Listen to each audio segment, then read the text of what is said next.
Well, Sheriff Whittington acquired some grant money, and we repainted our boat that needed painting. And we got some new equipment. We got new sonar and new radar. The radar gives you a pan ahead and behind you of other vessels and other obstructions in the water. And the sonar we use for locating things on the bottom and underwater.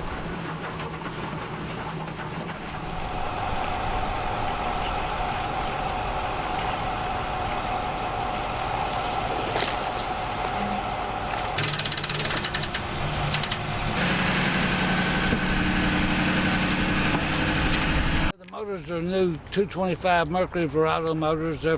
They're four-stroke, and they were purchased with the federal grant money that Sheriff Whittington acquired. Does the four-stroke configuration make it quieter? Makes it quieter and a little less maintenance.